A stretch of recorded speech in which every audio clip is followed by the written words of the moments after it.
So in this video, I'm going to show you how to grow your Instagram account in 2020. And look, there's been a lot of different ideas and strategies for this, but so much has changed in just the past few years that we need to go over some of the details and some of the different methods that don't work anymore and some of the best ones that just came out for 2020. So look, my Instagram, it's not massive. It's about 16,000 followers now, but if you dial it back to just a few months ago, it was very, very small, only a couple thousand followers. So I think I have a little bit of an ability to talk about this. I know it's not a massive page. I don't have millions of followers, but I want to show you the things that have worked really well for myself and how you can use some of these tactics to really grow your Instagram organically. And the key word there is organically. I think a lot of people consider using some bots or maybe buying followers, buying likes. And let me just tell you that, look guys, it's not a great way to go, especially long term. I've seen people who will buy 100,000 followers, they'll buy likes every time they post a photo, they'll even buy comments.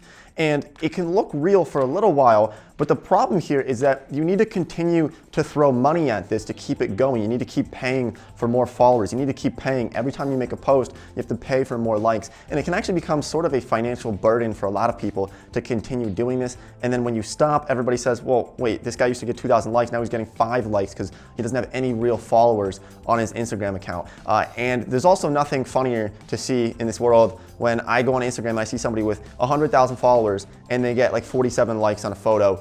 It just means that they're fake followers and they paid for followers, and that just makes you a chump, in my opinion. Now, we're going to talk about some different bots and some things you could possibly use, but in general, automation is something you want to kind of be careful with when it comes to Instagram. So this video is going to be focused on organic growth on Instagram. Maybe we'll put out some other ones on bots in the future. Make sure you subscribe to the channel, but let's talk about those organic growth strategies that you can use. Now, first of all, what we need to do here, and this is the problem that most people face, they instantly hit a brick wall when they try to grow their Instagram, is because they're not thinking like a consumer. So the first step is you need to think, looking at your page right now on Instagram, if you have one, say, would you personally follow that? And I think a lot of people just kind of assume that if they just start posting stuff, people are just gonna come in flocks and they're just gonna start liking all their stuff. But the truth is, unless you have a big butt or unless you're like a 10 out of 10, perfectly just like the most beautiful person in the world, then you're probably not going to just grow Instagram organically by just posting pictures of you. So you need to understand that you need to find a way to provide some type of value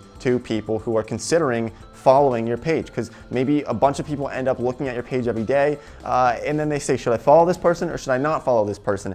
And if there's no other value besides the fact that it's just posting pictures of yourself, then you're gonna need to find something else to do, okay? So what I would suggest doing is find a way to either connect with your audience in sort of a deeper way. So by creating longer Instagram posts, more detailed about maybe thoughts that you're having or ideas that you're having, or maybe a movement if you want to be more environmentally friendly and you start really posting about that. It's just an idea that you can use to kind of niche down your followers so that you're really kind of focused on one thing so that people know you for that one thing. And that certainly helps a lot. Now, it doesn't matter if you're growing a personal account or a business account, whatever it is, it's something that you want to make sure that you have followers who are there for something more than just you personally. And like I said, unless you're just like absolutely beautiful or you're just incredibly good looking, it's gonna be difficult to just get people liking your photos just because of like a picture of your face, right? All right, so in just a minute, we're gonna talk about hashtags and the effectiveness of that. But I would argue that the largest and most important factor when it comes to growing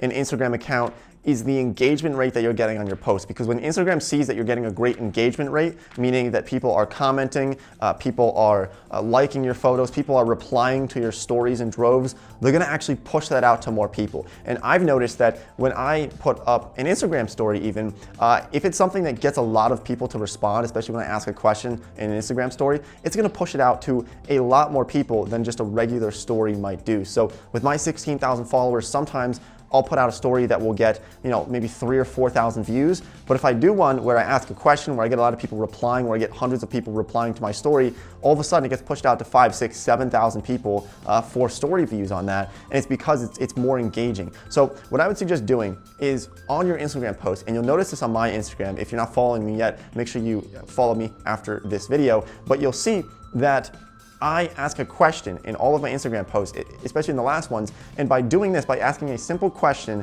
throughout the post, it drives so many comments. And it's interesting how this works, but I would suggest doing this if you want to get more engagement. Just write your post. Maybe, for example, the last one I did, I was in Tokyo and I just wrote some goals that I had for this coming year, for 2020. And I just said at the end, what are your goals? And it got hundreds of comments just by simply asking that question. So consider doing that to create more engagement on your post. Now, there's also that question of how many times per day should you post? And I think this is a really interesting one that there's not really any necessarily right or wrong answer to it. But you want to be careful with over posting. If you're posting 10 times a day, that could be a little bit much for people from what I've found. So for my personal Instagram account, I really only post maybe once a week. And that's just a personal preference. But I've seen people who will post 3, 4, 5 times a day, and it works very well for themselves. And I think in the beginning especially, it's okay to post a lot, but once you start to grow a little bit larger, every time you do post, you are going to lose a couple of followers, sometimes more, sometimes less, it depends. But that's something that's really up to you, and you need to find your vibe on that. That also goes for when you should post. I always post at 3 p.m. for Instagram, for YouTube, for all my social media accounts. I always post 3 p.m. Eastern time. That's just something I found worked for myself because it means people out in Pacific time in Los Angeles and San Francisco, Portland, Oregon, Seattle, they're all on their lunch break, but 3 p.m. here on the East Coast, they're starting to wrap up their workday, and in Europe, it's like 9 p.m. or 8 p.m. So it's just a perfect time for me to post on Instagram. I find that gets a really good engagement. But once again, there's no right or wrong time to post on Instagram. Maybe you shouldn't post at 2 a.m. Because there might not be a lot of people up, and your Instagram post will kind of just get buried. But let's also talk about hashtags, which is something I think is really important. And a lot of people have been asking this question of should you use hashtags? Are they still relevant in 2020? And is this something that's going to be effective? And the answer to this is yes, hashtags are still useful. They are still effective. But you need to do it the right way. And I've seen a lot of people kind of doing this old tactic that people have been using for a long time, where they'll just clump 30 hashtags together and they'll comment it in their post, or they'll put it in the bottom of their post.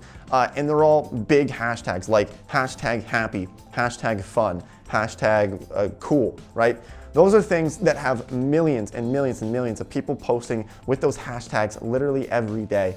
And so you don't want to fall into that category, because if you do something with a big hashtag, something that has millions or hundreds of millions of posts to it, it's going to get buried very, very quickly, especially if you have a small Instagram account. So what you want to do is avoid these very large hashtags, especially at first, and go for some smaller or medium-sized hashtags. So what this means is find ones that have maybe about 50,000 hashtags total for that word or for that phrase, maybe 50,000, 100,000. I wouldn't go anything over 500,000 or a million, and that's going to help you kind of niche down and get things that are actually going to be found by people who might be following those hashtags. Now, you can also follow hashtags on Instagram, and this is a great way to kind of start to reach out into the industry that you're looking to tap into. So let's say that your Instagram account is about business, right? And you're creating a business Instagram account. You can follow hashtag entrepreneur or hashtag business mindset, right? And then it just pops up in your feed, so it's really easy to just leave a comment right there and engage with other people. Now, you'll also notice with what I said about driving comments, which is really the most important factor that I see when it comes to growing Instagram and getting pushed out onto the Explore page, is you want to actually just comment on people that you're following. So comment on their posts. You know, I don't know why people don't do this, but every time I'm in Instagram and I'm on my feed and I'm looking at my friends' posts, I'll always just leave a quick comment after I like their photo. And this kind of brings up something that's really interesting. If you're into psychology, you definitely know this already, but there's this idea of this feeling to reciprocate something that people have done for us. So if somebody starts commenting on your post, and I used to do this with like high school friends and people that I went to school with in college, where I would just comment something really nice on their post, and then I noticed that they started to do it for me as well. And so it instantly just gets more comments, it stirs up the pot more, and you're gonna get overall just more engagement on your post, because if there's more comments, there's gonna be more likes, and it's gonna get pushed out to everybody. So it's all around just a win-win-win. So let's talk about bots really quickly, guys.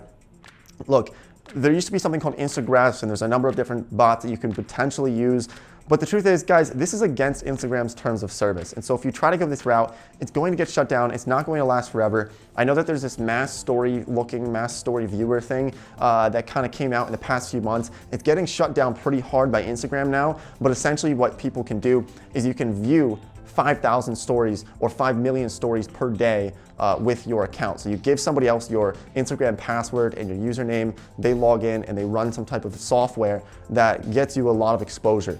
The general rule of thumb that I would have for you is don't let anybody have your Instagram password and username, because that's going to be a big no-no when it comes to Instagram and their terms of service. And like I said, if your Instagram account gets shut down because you were using a bot or you were buying followers, you were buying likes, it's just going to be very sad to see that happen. And you know, I've seen friends even who will grow an Instagram account to a couple 100,000 followers. They're using a bot, they're following for following, and they end up getting shut down. And it sucks, you know, because they put so much time into it, so much effort into making those posts, and it totally gets shut down. So guys, grow organic. It might start slow, but it's going to start picking up over time. And my last tip here is to, like I said, find a way to provide value, but then try to find a way to actually drive traffic from outside of Instagram. This is a really interesting idea, but some of the largest Instagram pages that I see today are actually driven from outside traffic. So what you could do, consider starting a YouTube channel, driving that traffic to Instagram, having a podcast, driving that traffic to Instagram, TikTok, drive it to Instagram, Snapchat, drive it to Instagram, and then it's going to help boost it overall to get a lot more followers. This is why you might see somebody who has 100,000 likes per photo and they have like 4 million followers, and you're scratching your head thinking like, this is just a picture of a guy on a beach with his kid. Like, why is he getting so many likes? Why is he getting so many comments? It's because he created a fan base somewhere else on some other platform like YouTube, where he can get really in depth and have a deep connection with his followers.